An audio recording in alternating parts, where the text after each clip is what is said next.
Welcome to Big Minds, starting with the right knowledge for success.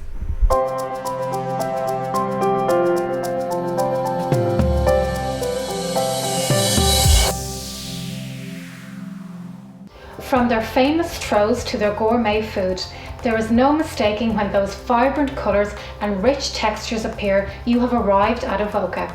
This company has really stood the test of time, from the 1720s to today with 12 stores nationwide.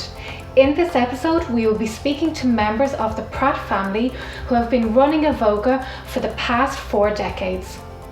We went to their headquarters to find out just what makes them one of Ireland's best known brands today. Simon, Avoca is one of the most successful brands that Ireland has seen. How do you think that has been achieved? I think that one of the things that we have tried to do all the way through our development is to look at any idea or any product that we might stock or any service we might try to offer in the context of the overall company. So we don't just sell anything irrespective of the fact that it might be commercially successful. It has to fit with what we're trying to do. So if you take that as a starting point, you only do things that feel right and feel like they're enhancing the brand. Okay. For example, many years ago we bought over a shop in Kerry, and there's a lot of shops in Kerry, and a lot of people selling the same kind of merchandise. And the year we bought it over, this guy came in and said, well, you'll be wanting to stock X. Sure, the previous owners sold a mountain of it. And when at the time was my sister and I said to him, really I don't think we want it, he was absolutely flabbergasted. How could you not want that? And the point was, yes, it might be commercially successful, and it's hard to say no to something that works because obviously you're in business to retail and to sell and whatever. But it didn't fit with what we were trying to do. We were trying to differentiate what we did from other shops in Kerry, for example. And so that's the kind of thing that sometimes you have to do to protect the brand. You say, it's not right. It doesn't matter if it works short term. It's not right for us. Avoca was voted one of the most inspirational stores, so obviously you've been so careful with what you place in the shop. It must really play a big part of achieving such an award.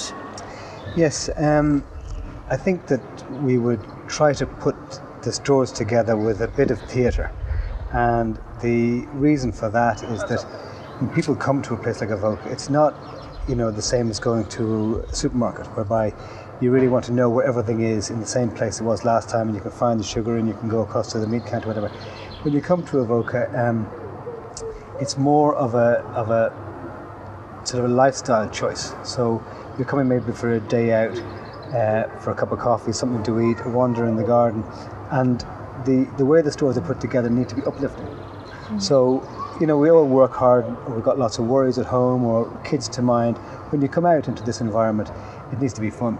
And it needs to be a little bit, a little bit of colour, a little bit of theatre. So that's the way we put the stores together, and that's been very nice to be recognised as an inspirational store. And yeah, it was voted one of the 100 most inspirational stores in the world.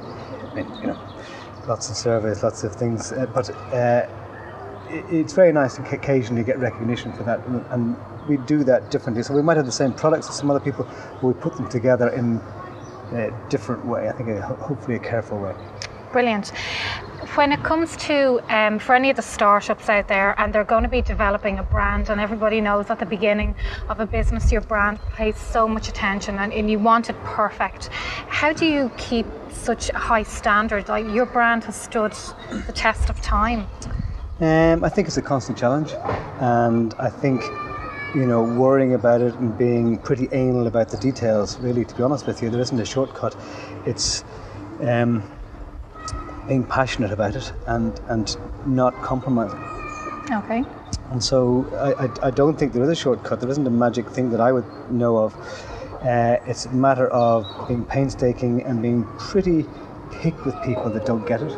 So if you've got people that aren't representing that right, working for you, working with you, if they're not right, or if they're in the wrong jobs, they're not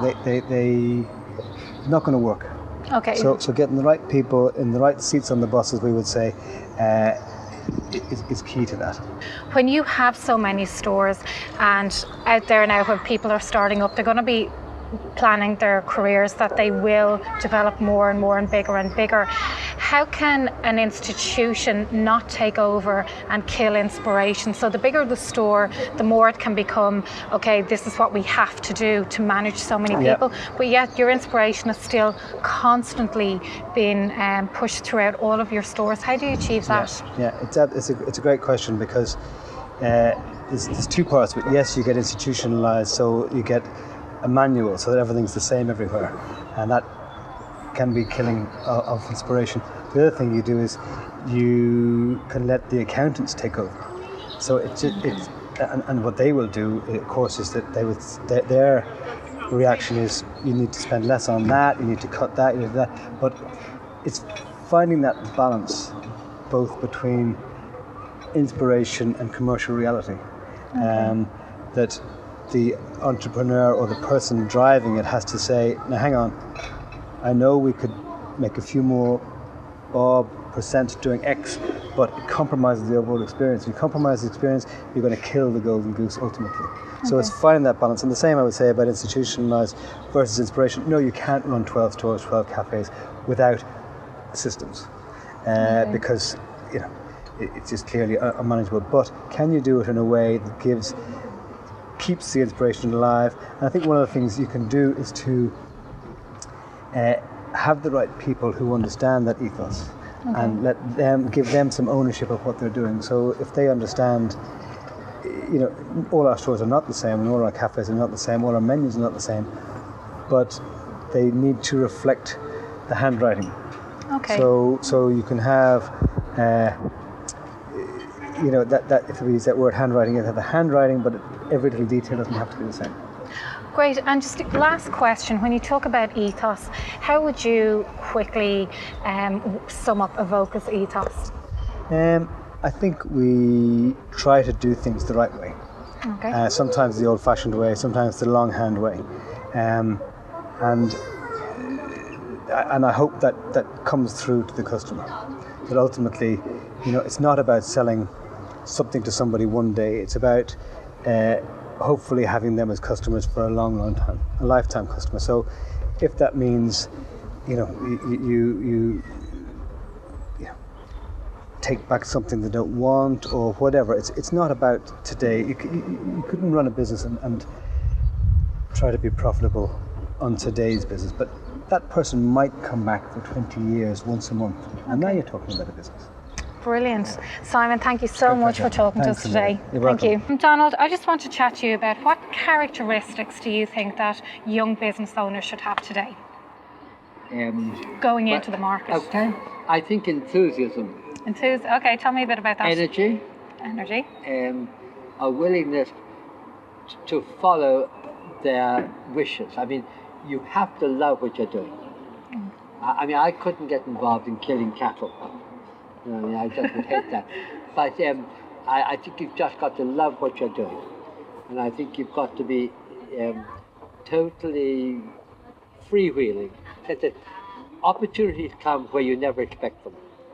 Okay. Once you put your car on the road, you just got to be willing to take it as fast as you can on whatever road you're on. Brilliant. Well, that's great advice. Most startups today come across a lot of problems in the early days, the very early days of startup. What problems did you come across when you were starting Avoca, and how did you overcome them quite quickly, or did you overcome them? Yes, we did. The only problem with startups are money. Okay. Because a great friend of mine said that when you're starting a business, it takes you twice as long as you thought it would, it costs you twice as much, and when you get it going, it's 3 times as good as you hoped. I think that's right. So I wouldn't try starting a business on a tight budget. Okay, and it leads into my third question.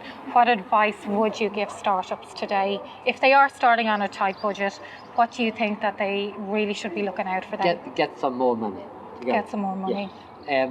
Get someone in with you. I think that it's much easier to start a business with someone else than by yourself. I think starting a business by yourself would be a lonely operation. Okay. And I think it's much better to have two people, and you certainly will need more money than you think. But there are a lot of people with money that has no hope. And if you've got a good idea, it should be possible to get people to back it. I mean, we would back someone with a good idea tomorrow. Okay, fantastic. You tell a very funny story on the website about the day yourself and your wife went to Harrods, and you went with 3 suitcases of bedspreads to try and speak to a buyer. And a lot of entrepreneurs will try that. They will literally put themselves out there and see can they go. So what were you thinking that day when you went into the store?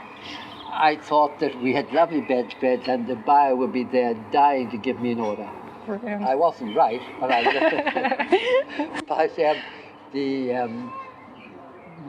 I didn't even make an appointment. But the thing about it is that it's surprising where business comes from.